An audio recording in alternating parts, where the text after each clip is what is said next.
Hello guys, कैसे हैं आप सब? एकदम मस्त होंगे। मेरा नाम है मोहम्मद नाहिद आलम और आज हम लोग बात करेंगे इंटरनल एनर्जी के बारे में। राइट, आप लोग एकदम बिल्कुल एनर्जी के साथ आए हैं क्योंकि एनर्जी पढ़ना है। आज एनर्जी की बातें करेंगे, इसलिए आप एनर्जेटिक होके बैठिए, सारे डिस्टर्ब को बंद कीजिए। आप जिस भी मीडियम से देख रहे हैं आराम से देखिए और जो भी चीज़ है नोट्स करने का है वो नोट्स कर लीजिए।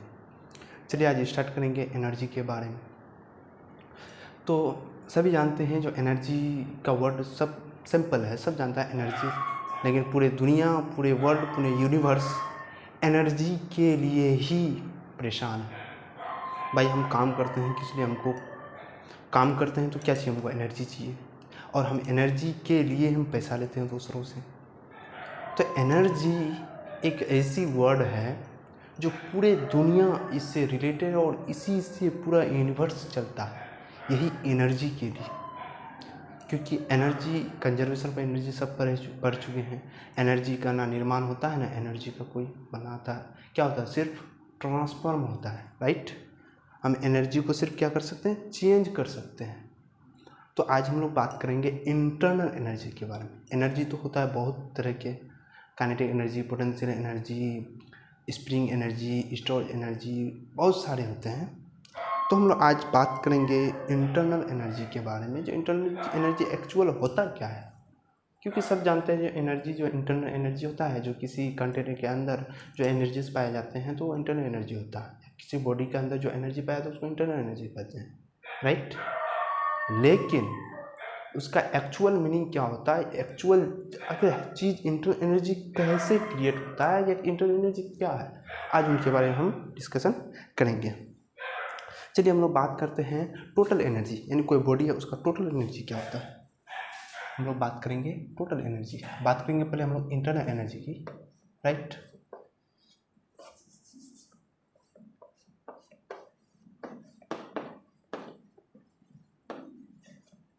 एनर्जी की बात करेंगे, इंटरनल एनर्जी की बात करेंगे।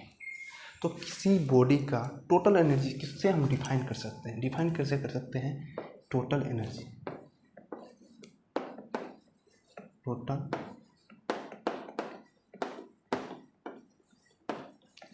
एनर्जी।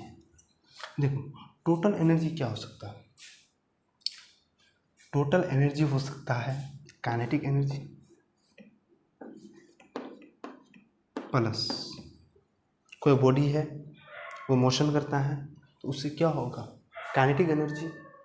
कोई बॉडी है, स्टेट है, स्थिर है, तो उससे क्या हो सकता है? Potential energy. राइट, और क्या हो सकता है? एक होता है इंटरनल एनर्जी।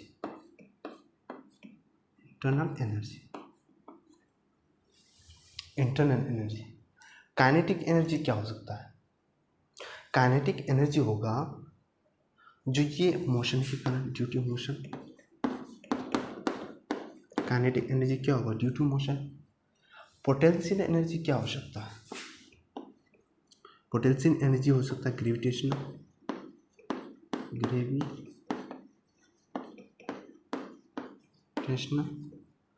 और इलेक्ट्रोस्टैटिक।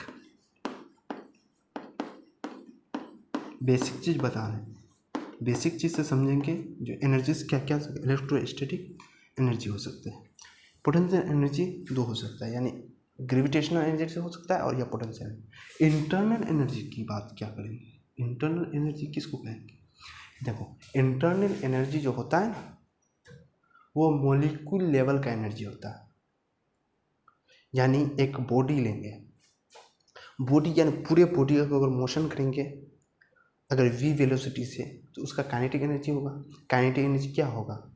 काइनेटिक एनर्जी बराबर हाफ mv²। या फिर कोई बॉडी स्थिर है, मान लीजिए इस बोतल को, मान लीजिए ये बोतल है, इन बोतल को हम एक कंटेनर मान लीजिए। राइट, इस कंटेनर के अंदर हम एक आइडियल गैस रख दिए, इसमें फिल कर दें। अब इस बोतल को हम मोशन करेंगे v वेलोसिटी से। क्या करेंगे? इसको मोशन करेंगे v वेलोसिटी, तो इसमें काइनेटिक एनर्जी होगा पूरे बोतल का। राइट, तो इसका पोटेंशियल काइनेटिक एनर्जी कितना होगा, हाफ mv²। अच्छा, कोई ये बोतल है ऐसे रखा हुआ है h हाइट से, तो इसकी एनर्जी जो होगा पोटेंशियल एनर्जी होगा, और ये पोटेंशियल एनर्जी जो होगा, पोटेंशियल एनर्जी क्या होगा, mgh। लेकिन इंटरनल एनर्जी की बात कैसे करेंगे इसी बोतल के अंदर, तो इंटरनल एनर्जी की जो बात करेंगे, जैसे हम लोग काइनेटिक एनर्जी लिए पूरे बोतल का, यानी एक पूरा बॉडी, वेलोसिटी लिए सेंटर ऑफ मास का, राइट। पोटेंशियल एनर्जी लिए तो हाइट लिए, इसके सेंटर ऑफ मास से हाइट लिए। लेकिन इंटरनल एनर्जी की जो बात करेंगे, तो इंटरनल एनर्जी की, तो इसके अंदर जो हम आइडियल गैस भरें, तो सभी जानते हैं जब किसी कंटेनर के अंदर आइडियल गैस फ्लूइड भरते हैं तो उसमें क्या होता है, वो मॉलिक्यूल अंदर में क्या होता है, रेंडमली मोशन करता है, जिगजैग मोशन करता है। तो जब जिगजैग मोशन करता है तो उसके वजह से, जिगजैग मोशन करता है तो उसकी वजह से क्या होता है, काइनेटिक एनर्जी हो सकता है। तो ये जो इंटरनल एनर्जी होगा, इंटरनल एनर्जी होगा तो ये मॉलिक्यूल लेवल का होगा, मॉलिक्यूल लेवल एनर्जी, राइट।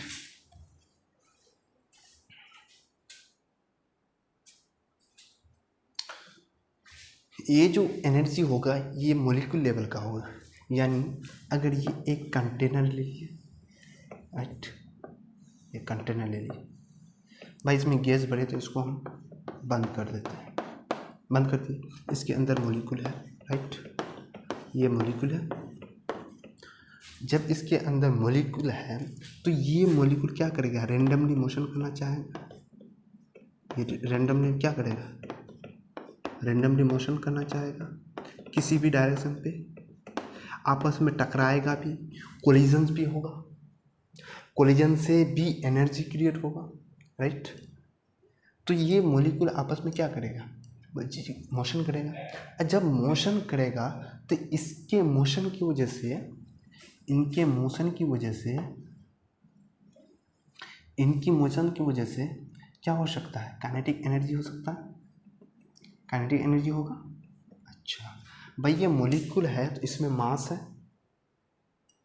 मास है। उसके बाद ये जो मॉलिक्यूल यहाँ है, ठीक, और यहाँ से इतना हाइट पर है, तो इसके वजह से क्या पोटेंशियल एनर्जी पे होने की संभावना है, एग्जैक्ट नहीं बता रहे, जो होगा ही होगा, होने की संभावना है, पोटेंशियल एनर्जी पे होगा, राइट।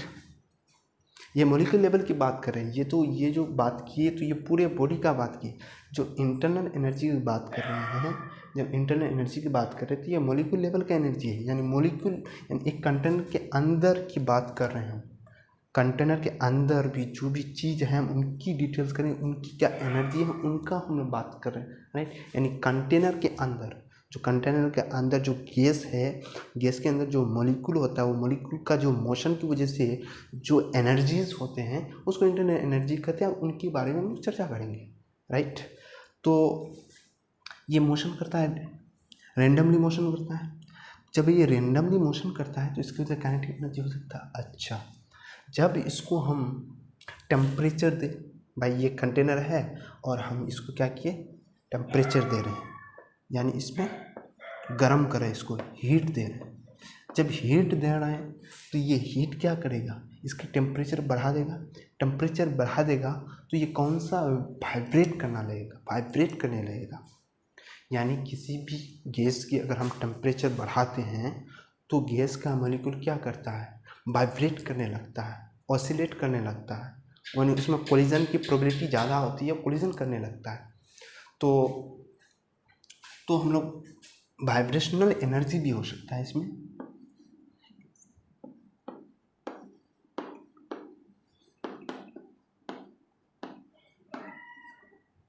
वाइब्रेशनल एनर्जी भी हो सकता है,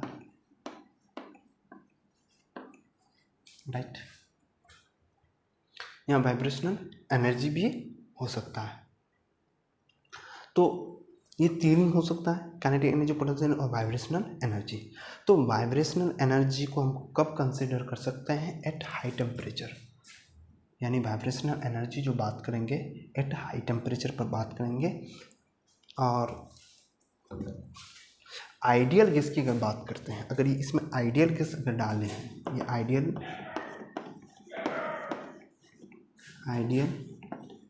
गैस की अगर बात करेंगे हम लोग, तो आइडियल गैस में काइनेटिक थ्योरी ऑफ गैसेस में एक एक्सेप्शन माना गया है, जो आइडियल गैस के अंदर फोर्स ऑफ इंटरमोलिकुलर अट्रैक्शन नहीं होता है।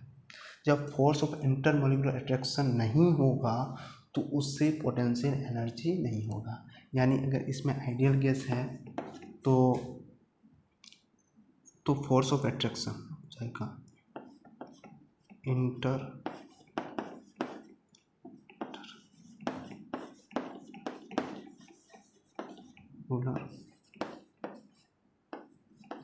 फोर्स ऑफ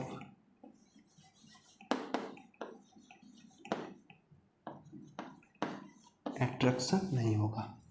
यानी आइडियल गैस हो तो इंटरमोलिकुलर फोर्स ऑफ अट्रैक्शन नहीं होगा। जब इंटरमोलिकुलर फोर्स ऑफ अट्रैक्शन नहीं होगा, जिसके लिए पोटेंशियल एनर्जी नहीं होगा। बात समझे? तो देखिए, तो कैंसिल हो गया। इंटरनल एनर्जी में जब आइडियल रियल गैस में होगा ये बात है, मगर आइडियल गैस की बात करेंगे तो पोटेंशियल एनर्जी नहीं होगा। और जब हम रूम टेम्परेचर की बात करेंगे, लो टेम्परेचर की बात करेंगे, तो vibrational energy consider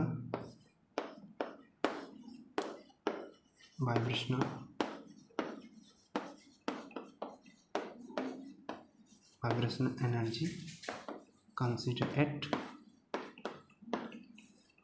high temperature. Vibrational energy को हम जब हाई टेम्परेचर पर कंसिडर करते हैं तो भाई हम तो रूम टेम्परेचर की बात करेंगे रूम टेम्परेचर की। जब रूम टेम्परेचर बात करते हैं तो ये भी नहीं होगा। ओवरऑल क्या होता है, यानी total internal energy is equal to kinetic energy. यानी किसी भी गैस का जो इंटरनल एनर्जी होगा टोटल काइनेटिक एनर्जी होगा। यानी हो जाएगा टोटल इंटरनल एनर्जी हो जाएगा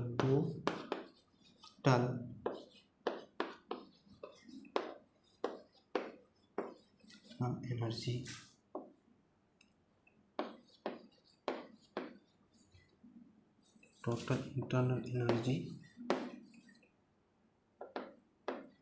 इज इक्वल टू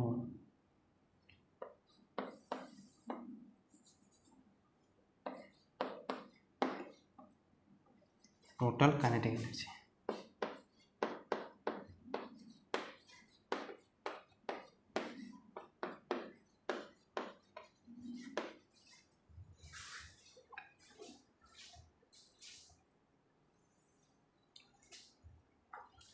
यानी हम लोग बात करेंगे, यानी टोटल एनर्जी जो होगा, देखो कैसे कैंसिल होता है। हम लोग इंटरनल एनर्जी होने की संभावना है, काइनेटिक एनर्जी भी होने की संभावना है, पोटेंशियल एनर्जी भी हो सकता है और वाइब्रेशनल एनर्जी भी हो सकता है। तो हम लोग बात किए जो पोटेंशियल एनर्जी तो नहीं होगा। क्यों नहीं होगा? क्योंकि आइडियल गैस में इंटरमोलिकुलर फोर्स ऑफ अट्रैक्शन नहीं होता है। जब इंटरमोलिकुलर फोर्स ऑफ अट्रैक्शन नहीं होगा तो पोटेंशियल एनर्जी नहीं होगा, राइट। अच्छा, अब हम लोग बात करते हैं जो vibrational energy at high temperature पर शो करता है। यानी हम लोग कंसीडर करते हैं एट हाई टेम्परेचर पर। यहाँ तो हम लोग नॉर्मल टेम्परेचर की बात कर रहे हैं। जब नॉर्मल टेम्परेचर की बात करें तो वाइब्रेशनल एनर्जी भी कैंसिल। तो ओवरऑल जो total kinetic energy is total internal energy, यानी काइनेटिक एनर्जी यानी टोटल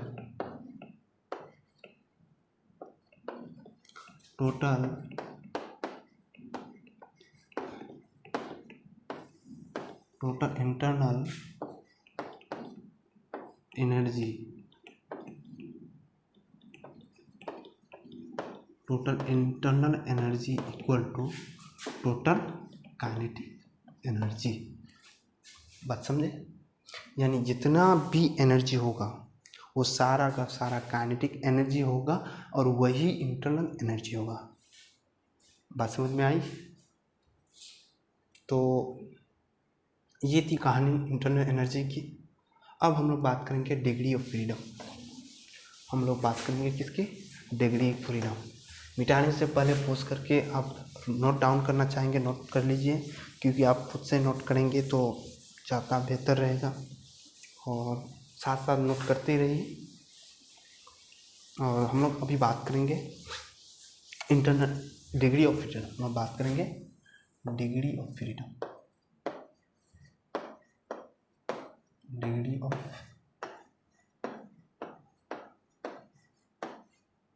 ऑफ फ्रीडम। देखो, डिग्री ऑफ फ्रीडम तो हम लोग बात कर लेते हैं। एक कंटेनर है,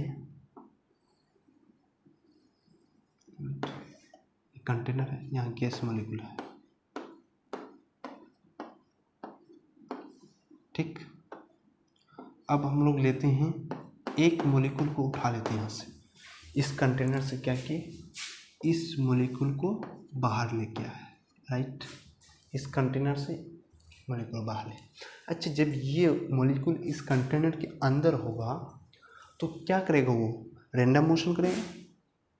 रैंडम मोशन का मतलब होता है जो किसी भी डायरेक्शन में होने की संभावना है, और सेम डायरेक्ट मतलब किसी अलग अलग डायरेक्शन में करेगा ना तो वेलोसिटी का मान सेम रहेगा, क्योंकि ये इसका जो रैंडम मोशन, जो इसका वेलोसिटी लिया जाता है ना, एवरेज लिया जाता है। तो हम लोग बात करेंगे, ये एक मॉलिक्यूल है, राइट। तो देखो, ये मॉलिक्यूल जो है किस किस डायरेक्शन में करने की संभावना है? या हो सकता है एक्स एक्सिस में करे वेलोसिटी, या हो सकता है वाई एक्सिस पे करे, या हो सकता है जेड एक्सिस पे करे। यानी एक मॉलिक्यूल है, चाहे तो किधर भी कर सकता है ना, क्योंकि वो एक्स में भी कर सकता है, वाई में भी कर सकता है, जेड में, किसी भी डायरेक्शन पे भी वो मोशन कर सकता है। बात समझे?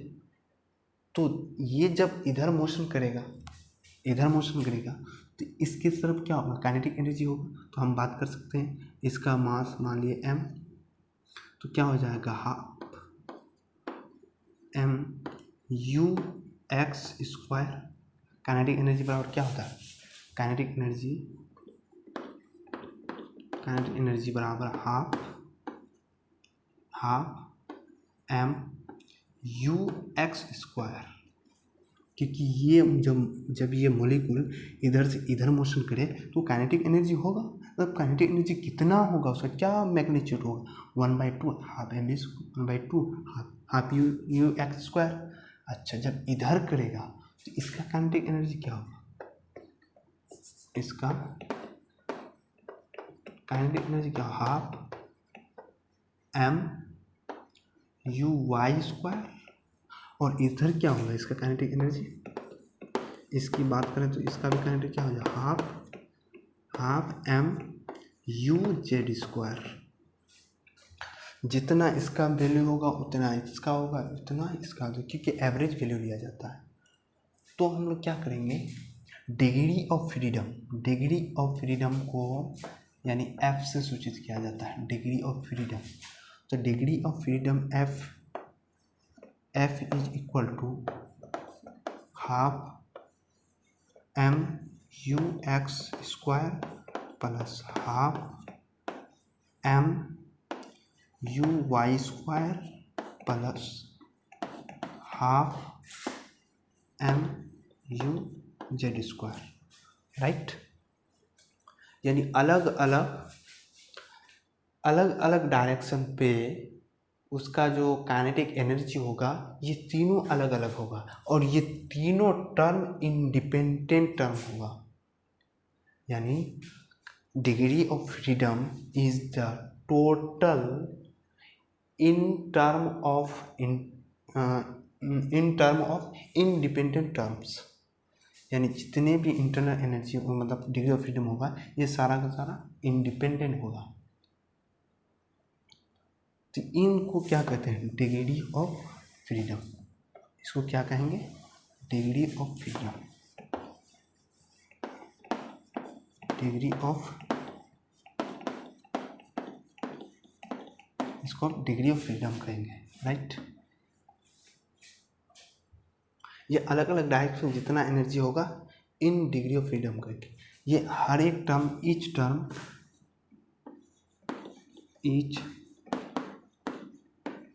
टर्म्स इंडिपेंडेंट,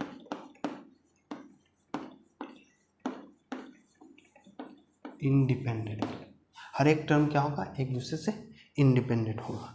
तो ये जो डिग्री ऑफ फ्रीडम है, तो हम लोग बात करेंगे मोनो एटॉमिक के लिए डिग्री ऑफ फ्रीडम कितना होता है, डाई एटॉमिक के लिए कितना होता है, टेट्रा एटॉमिक के लिए कितना होता है। तो मिटा दें, नोट्स कर लिए होंगे, नोट कर लीजिए, इसको डिग्री ऑफ फ्रीडम कहते हैं। बात करते हैं, अब हम लोग बात करेंगे मोनो एटॉमिक के लिए डिग्री ऑफ फ्रीडम कितना होता है। तो मोनो एटॉमिक की बात करते हैं, मोनो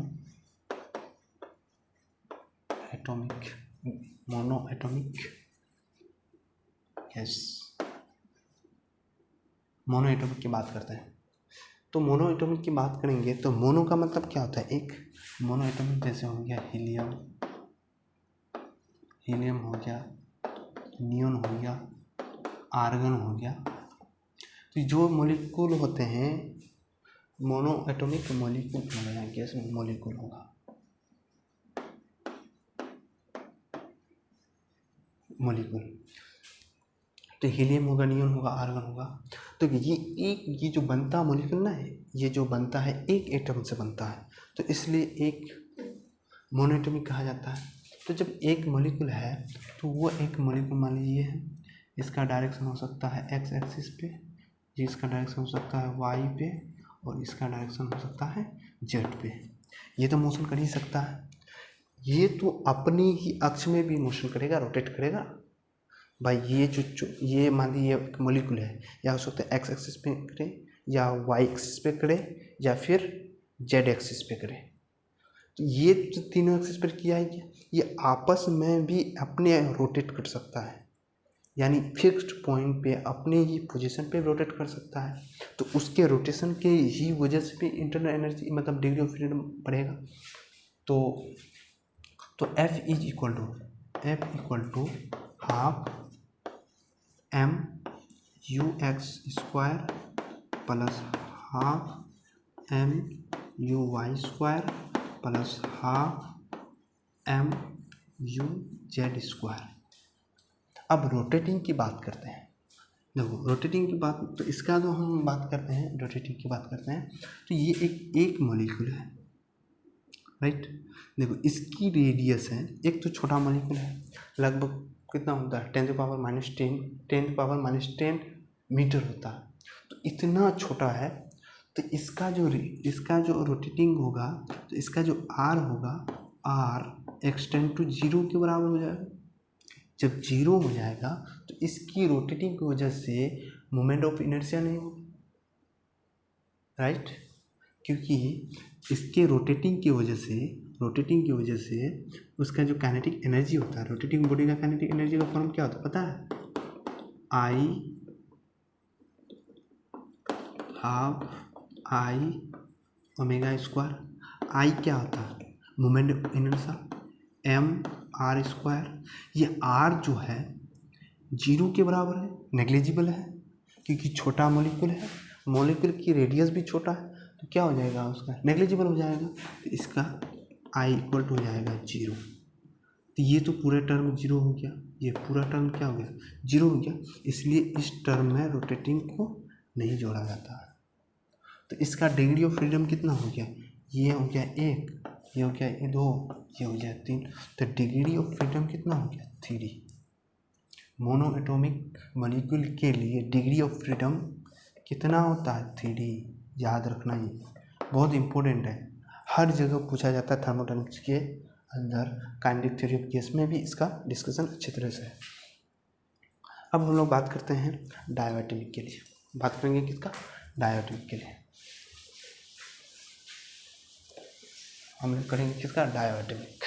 डायटोमिक मॉलिक्यूल क्या होता है, जो दो एटम से बना है उसको डायटोमिक कहेंगे। नया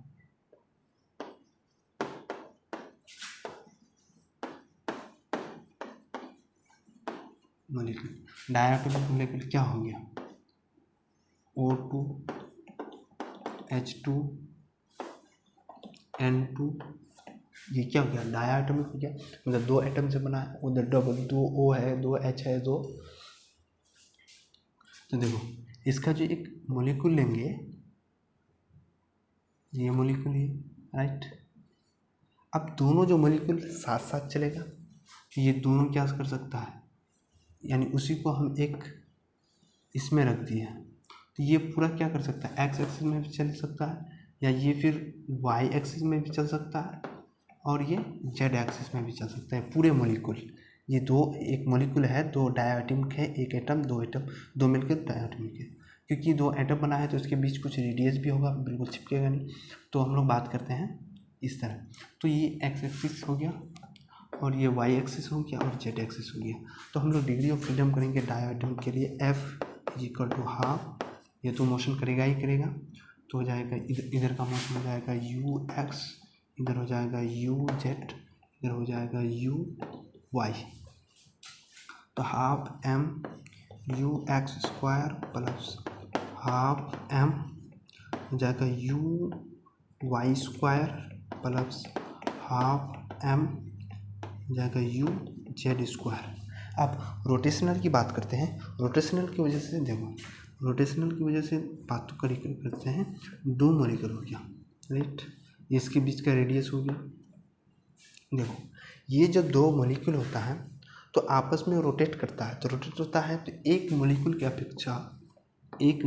अपेक्षा ये रेडियस कुछ ज़्यादा है, इसको नेगलेक्ट नहीं कर सकते।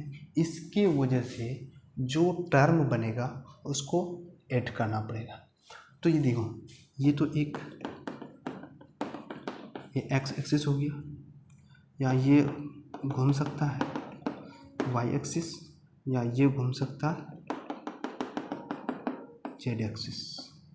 देखो यहाँ से देखो ये आर से बड़ा है, तो इसको कंसीडर करना पड़ेगा क्योंकि इसका रेडियस छोटा है।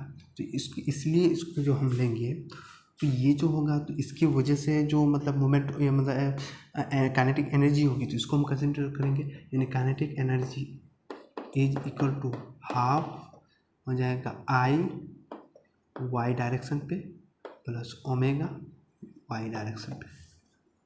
अच्छा, अब जेड डायरेक्शन की बात करते हैं। इधर जेड डायरेक्शन पे बात जो करेंगे, ये जेड डायरेक्शन पे, तो जेड डायरेक्शन का होगा काइनेटिक एनर्जी बराबर हाफ एम हो जाएगा हाफ आई ओमेगा स्क्वायर, ये जेड स्क्वायर। तो अब ये इसकी बात करते हैं, जेड एक्सिस को हम बात करते हैं, तो बात हो गई। अब हम बात करते हैं एक्स एक्सिस पर। एक्स एक्सिस को क्या कहते हैं, एक्स एक्सिस को कंसिडर करना पड़ेगा नहीं, क्योंकि देखो ये अगर है एक कॉर्नर पर ये मॉलिक्यूल है, दूसरा कॉर्नर पर ये मॉलिक्यूल है, भाई इसको हम इस तरह रोटेट करेंगे इस डायरेक्शन पे वाई एक्सिस पे, तो भाई इसका जो काइनेटिक एनर्जी का ये होगा। अगर हम इसको जेड एक्सिस पे करें तो जेड एक्सिस पे क्या हो जाएगा, ये टर्म हो जाएगा। अच्छा, ये एक्स एक्सिस पे ऐसे करें तो वही जो पहला वाला मॉलिक्यूल था उसका रेडियस छोटा था, तो इसको जो रोटेट करेंगे तो इसका रेडियस लेंगे और इसका रेडियस लेंगे। ये रेडियस क्या होता है, नेगलेक्ट होता है, ये दोनों रेडियस का नेगलेक्ट होगा, तो इसका जो काइनेटिक एनर्जी होगा रोटेटिंग बॉडी का नेगलेक्ट जीरो हो जाएगा। तो उस टर्म को तो लेना नहीं पड़ेगा, तो हम इसको ऐड करना पड़ेगा, half I Y omega Y square plus half हो जाएगा I Z omega Z square, और इसका तो लगा जीरो। देखो कितना टर्म हो गया, ये एक टर्म हो गया, ये सारा टर्म क्या था, इंडिपेंडेंट है, ये एक हो गया, ये एक हो गया, ये एक हो गया, ये तो देखो कितना हो गया, 1 2 3 4 5 6 5। तो इसका डिग्री ऑफ फ्रीडम क्या हो जाएगा, 5 हो जाएगा। यानी इसको कहा जाता है रोटेटिंग, इसको कहा जाता है ट्रांजिशन। यहाँ लिखते हैं ट्रांजिशन। Translation motion. और इसको जो कहा जाता है, इसको यहाँ से, इसको यहाँ से, तो ये हो गया ट्रांसलेशन मोशन, ये जो हो गया रोटेशनल।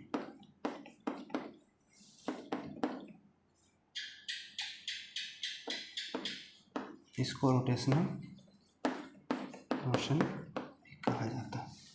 ये सारी बात हो रहा है नॉर्मल टेम्परेचर पर। जब इसकी टेम्परेचर को अगर बढ़ा देंगे तो उसमें क्या हो गया, वाइब्रेशनल जुड़ जाएगा। इसमें 5 था तो वाइब्रेशनल 2 टर्म और जुड़ जाएगा, 6 हो जाएगा, 7। जब वाइब्रेशनल को कंसिडर करेंगे तो ये कितना हो जाएगा, 7 हो जाएगा। इसको वाइब्रेशनल को कंसिडर नहीं करते हैं, राइट। इसको ये कर लीजिए। यानी डिग्री ऑफ फ्रीडम क्या होता है, डिग्री ऑफ फ्रीडम होता है translation motion plus rotational motion plus vibrational motion. Vibrational motion को कंसिडर करेंगे कब, एट हाई टेम्परेचर पर, राइट। चलिए अब हम लोग बात करते हैं पॉलीएटॉमिक या ट्राइएटॉमिक। हम लोग बात करेंगे पॉलीएटॉमिक की बात करेंगे, right. Degree of freedom polyatomic. बात करेंगे ट्राइएटॉमिक।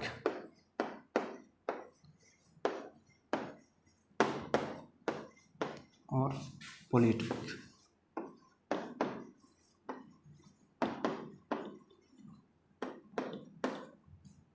Polyatomic molecule.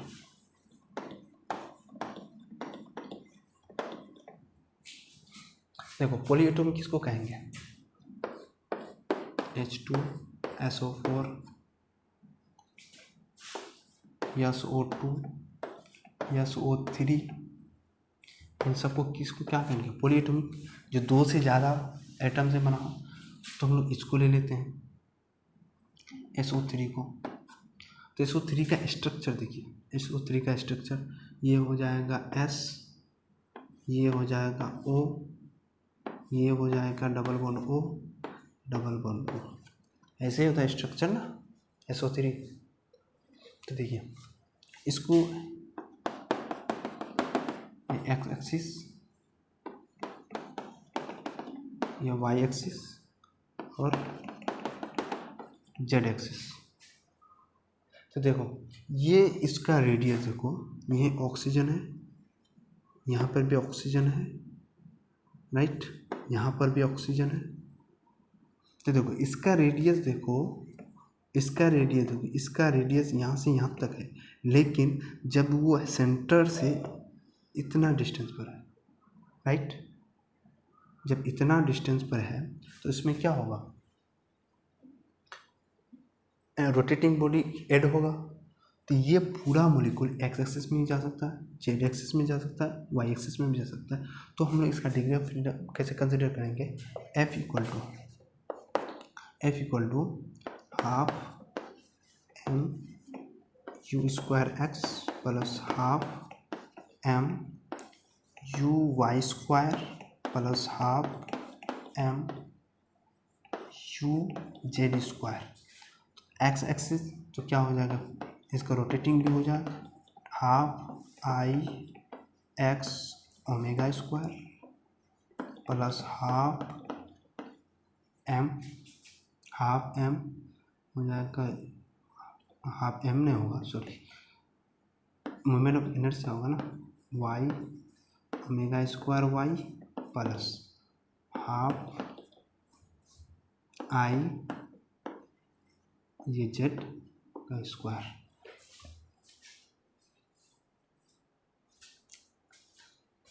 हम लोग जो बात करेंगे तो देखो इसमें इंडिपेंडेंट टर्म कितना हो गया, 1 टर्म हो गया, 2 टर्म, 3, 4, 5, 6 टर्म हो गया। तो इसमें देखिए ये तो क्या हो गया मेरा ट्रांसलेशन, और ये मेरा क्या हो गया रोटेशनल। तो डिग्री ऑफ फ्रीडम कितना हो गया मेरा, यहाँ लिख देते हैं, डिग्री ऑफ फ्रीडम मोनोएटॉमिक के लिए 6 हो गया।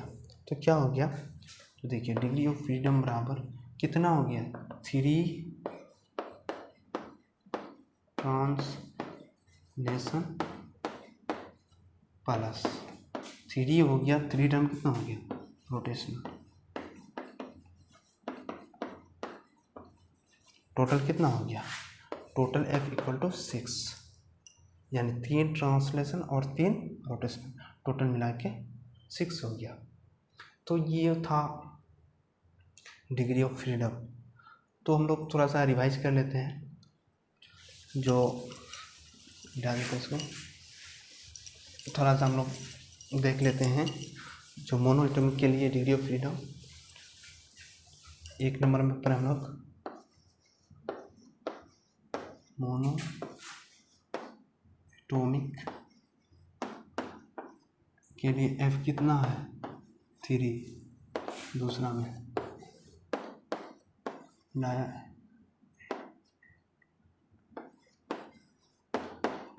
डायटोमिक के लिए डिग्री ऑफ फ्रीडम 5 और ट्राई एटॉमिक के लिए F का वैल्यू 6, मोनो एटॉमिक के लिए 3 डिग्री ऑफ फ्रीडम, डायटोमिक के लिए डिग्री ऑफ फ्रीडम 5 और ट्राई एटॉमिक के लिए डिग्री ऑफ फ्रीडम। ये जो सभी बात जो हुई नॉर्मल टेम्परेचर पर,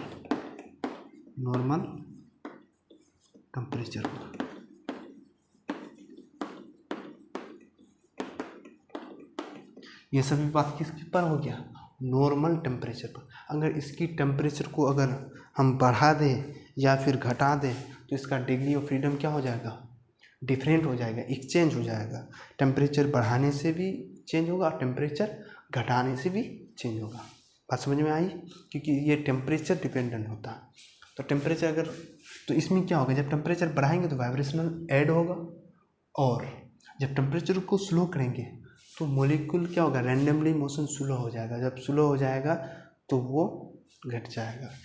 तो टेम्परेचर जब हाई करते हैं, जब टेम्परेचर हाई करते हैं तो ये जो होता है ना, ये इंडिपेंडेंट रहता है, यानी ये जो मोनो एटॉमिक जो होता है ये इंडिपेंडेंट रहता है, इंडिपेंडेंट ऑफ टेम्परेचर, यानी इधर F इक्वल टू 3, ये क्या होता है, इंडिपेंडेंट रहता है,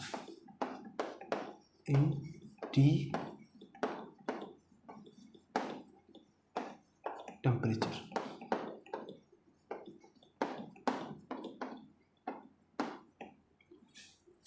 मोनो एटॉमिक इंडिपेंडेंट रहता है, यानी टेम्परेचर बढ़ाने से टेम्परेचर घटाने से इस पर कोई असर नहीं पड़ता है। जो इसका डिग्री ऑफ फ्रीडम होगा उसका 3 ही रहेगा, चाहे आप टेम्परेचर बढ़ाइए या टेम्परेचर घटाइए या फिर नॉर्मल टेम्परेचर पर रहेगा। इस पर टेम्परेचर बढ़ाने से घटाने से कोई टेम्परेचर इस पर डिग्री ऑफ फ्रीडम पर इफेक्ट नहीं पड़ता है। डायटोमिक की बात करते हैं। डायटोमिक में क्या होता है, जब टेम्परेचर बढ़ाते हैं तो इसका डिग्री ऑफ फ्रीडम कितना हो जाएगा, +2 हो जाता है, 7 हो जाता है। जब टेम्परेचर एट हाई टेम्परेचर, इसको मिटा देते हैं,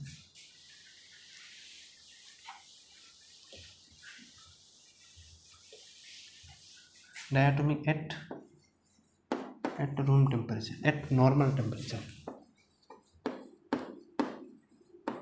नॉर्मल टेम्परेचर पर फिर डिग्री ऑफ फ्रीडम कितना होता है, 5, डिग्री ऑफ फ्रीडम 5 है। एट हाई टेम्परेचर अगर बात करें, एट हाई टेम्परेचर पर, high temperature degree of freedom कितना हो जाएगा, 7 हो जाएगा, क्योंकि इसका जो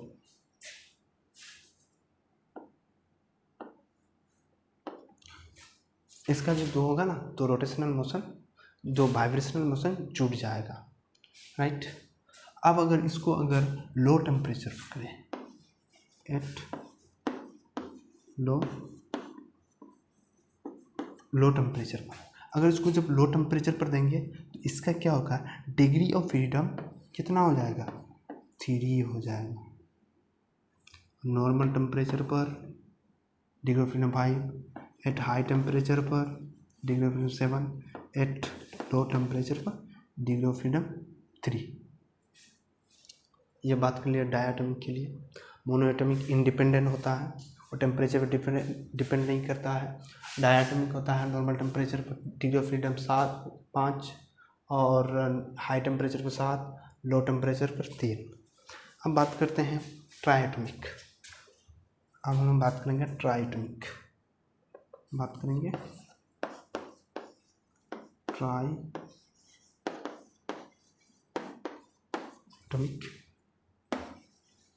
मॉलिक्यूल।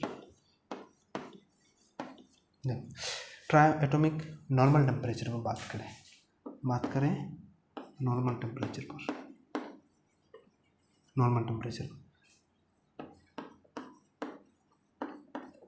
टेम्परेचर की बात करेंगे तो इसका डिग्री ऑफ फ्रीडम कितना हो जाएगा 6, राइट। जब हाई टेम्परेचर की अगर बात करें तो इस पर 2 कंडीशन होता है। एक तो होता है लीनियर, ये डिपेंड करेगा किस पर, स्ट्रक्चर पर, यानी एट हाई टेम्परेचर पर। इसको मिटा ही देते हैं, यहाँ पर दिखने में दिक्कत हुआ, इसको मिटा देते हैं। हम लोग जब बात करेंगे temperature at high temperature, eight high temperature पर जब हम लोग बात करेंगे तो ये डिपेंड किस पर करेगा, स्ट्रक्चर पर। तो स्ट्रक्चर की ट्राइएटॉमिक का कितना होता है, 2 होता है। एक नंबर में होता है एक लीनियर और दूसरा होता है नॉन लीनियर।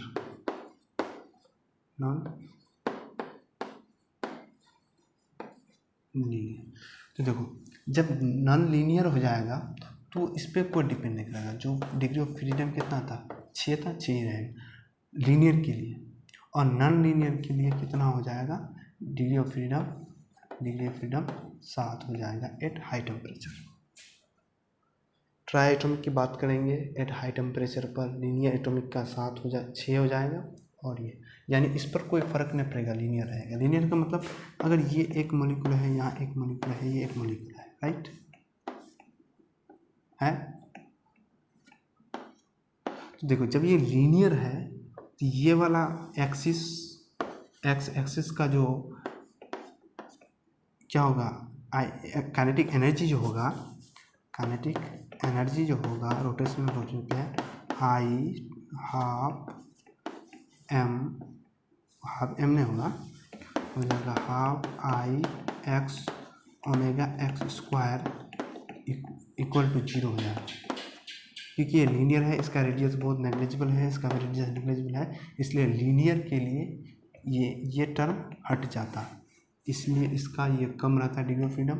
और जबकि नॉन लीनियर के लिए, जब नॉन लीनियर की बात करेंगे तो अगर एक ये होगा, एक ये होगा, ये एक होगा, नॉन लीनियर होगा तो ये तीनों एक्सिस पे लाई करेगा। ये तीनों axis, X axis, Z axis, Y axis, इसलिए इस पर डिग्री ऑफ फ्रीडम 7 है इसलिए इसका डिग्री ऑफ फ्रीडम 7 है। आई होप आपको समझ में आ गया होगा। यहीं तक लेक्चर को समाप्त करते हैं। Thank you so much.